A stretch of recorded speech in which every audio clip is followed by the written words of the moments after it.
So we're talking core al-Qaeda. You're going to be looking at essentially along here, the AF-PAC board. We don't have any of the countries written in here. We're just going to assume you roughly are gauging what we're talking about. Core would be here on the AF-PAC border. Well, guess what? There's al-Qaeda affiliates here in Somalia. There's an al-Qaeda affiliate now here in Tunisia. Actually, they described two new terrorist groups.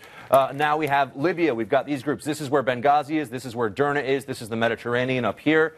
But what Bergen's talking about, and what I think is interesting with regard to the threat, and I want to ask Maddie what she thinks about this one, is that here in Syria right now, there's a fight that's stretching over into Iraq where al-Qaeda is actually trying to hold territory. It's holding territory in Fallujah and Ramadi, two major Iraqi cities in Anbar province. And then up here around Aleppo and in parts of Syria, al-Qaeda is actually holding territory, guys. So while we're all fixated on whether or not it's al-Qaeda core versus al-Qaeda something else, the reality is that al-Qaeda is trying to take over a country right now. Well, and we're not fixated on whether or not it's al-Qaeda or something else. The administration is, and that's because they have not developed the vernacular to talk about their own priorities in the Middle East, but also what it is that we can do to have a successful campaign in the Middle East. And I think that if you have the distinction between al-Qaeda and the fracturing of al-Qaeda, or someone who doesn't have the name al-Qaeda, so that's convenient for them, then you can at least pretend there's a victory somewhere when there is this, essentially crystallizing across the Middle East of terrorist activity. I think it's clearly political. I mean, even the administration even went so far with it came to Anwar al-Awlaki to name him as part of al-Qaeda when he really wasn't, so that they could justify the actual killing of him.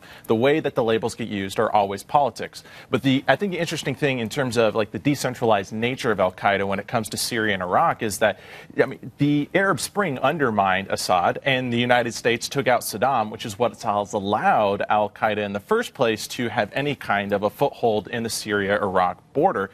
In that sense, and then it's not really al-Qaeda, it's just groups that have affiliated with them. So in that sense, the groups are spreading, but the causes of it are in different. So I don't know that just talking about it as spreading is always like the worst. Of course we can have a larger discussion of, okay, the implications.